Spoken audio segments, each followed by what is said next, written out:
오늘 아침을 여는 말씀은 마가복음 7장 6절에서 7절 그리고 14절에서 16절 말씀입니다. 이사야가 너희 외식하는 자에 대하여 잘 예언하였도다. 기록하였으되 이 백성이 입술로는 나를 공경하되 마음은 내게서 멀도다. 사람의 계명으로 교훈을 삼아 가르치니 나를 헛되이 경배하는도다 하였느니라. 무리를 다시 불러 이르시되 너희는 다 내 말을 듣고 깨달으라. 무엇이든지 밖에서 사람에게로 들어가는 것은 능히 사람을 더럽게 하지 못하되 사람 안에서 나오는 것이 사람을 더럽게 하는 것이니라 하시고. 아멘. 마가복음 7장은 6장에서부터 9장까지 이어지는 예수님의 갈릴리 후기 사역 이야기를 전해주고 있습니다. 이 시간에는 장로들의 전통에 대한 논쟁 이야기를 통해 우리가 정결하게 되려면 어떻게 해야 하는지 살펴보도록 하겠습니다. 1절은 예루살렘에서 바리새인들과 서기관들이 예수님께 몰려왔다고 말합니다.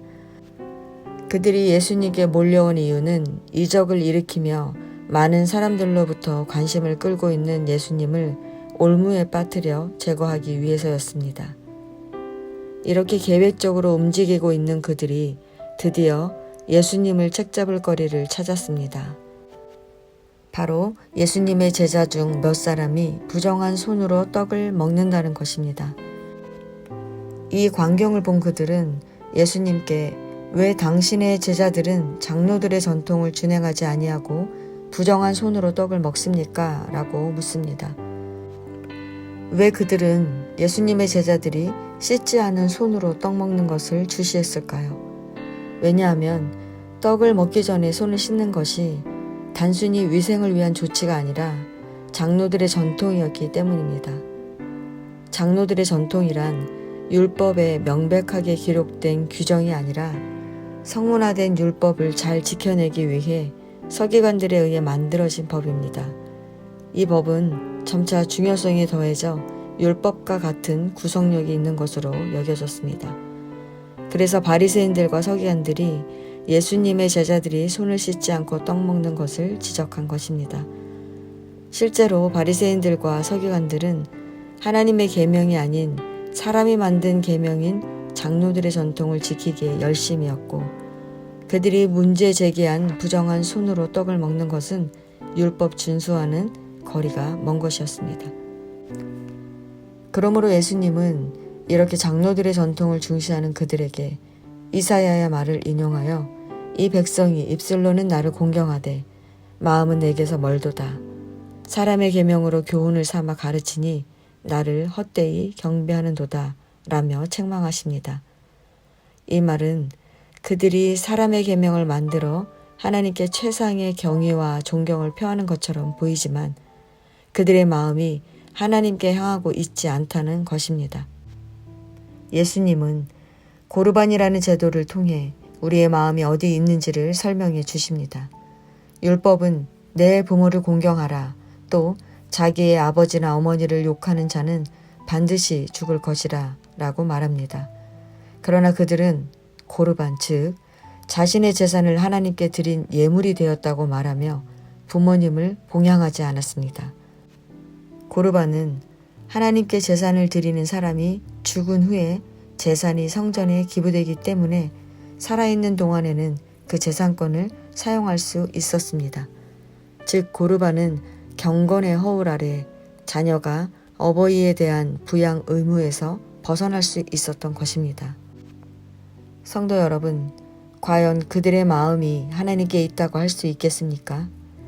바리새인들과 서기관들은 깨끗한 손을 다시 씻었고 시장에서 이방인들과 스쳤다는 이유로 집에 돌아와서 바로 목욕을 하며 거룩한 척했지만 사실 그들이 부정한 사람들이었습니다.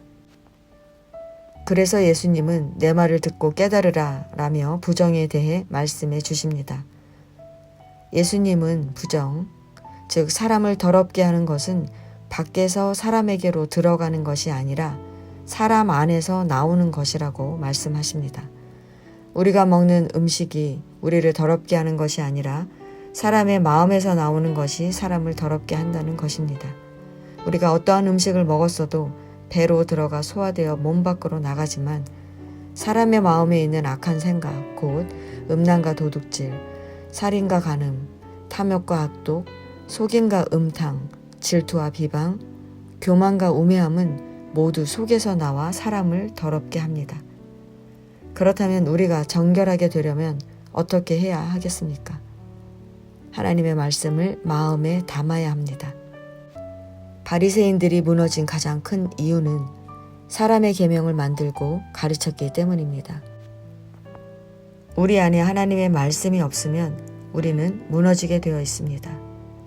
우리가 기억해야 할 것은 우리가 하나님의 말씀을 깨달아 알게 될 때 비로소 우리는 우리의 마음을 지배하고 있는 악한 생각들이 사라지고 하나님의 마음을 품게 된다는 것입니다. 이게 바로 정결입니다. 정결은 손을 씻는 것이 아니라 우리의 마음을 씻는 것입니다. 성도 여러분, 우리는 바리새인들이 스스로의 거룩함을 드러내기에 바빴던 것처럼 우리의 마음에 하나님 없이 습관적이고 형식적인 신앙생활을 하고 있지는 않습니까? 우리의 생각으로 가득 찬 우리의 마음을 하나님의 말씀으로 채우시기 바랍니다. 그러면 하나님의 마음이 우리의 마음을 움직여서 어떤 상황에도 누구를 만나도 선을 행할 수 있을 것입니다. 오늘도 우리에게 주어진 하루의 삶을 통해 그렇게 정결한 자로 살아가시기를 소망합니다.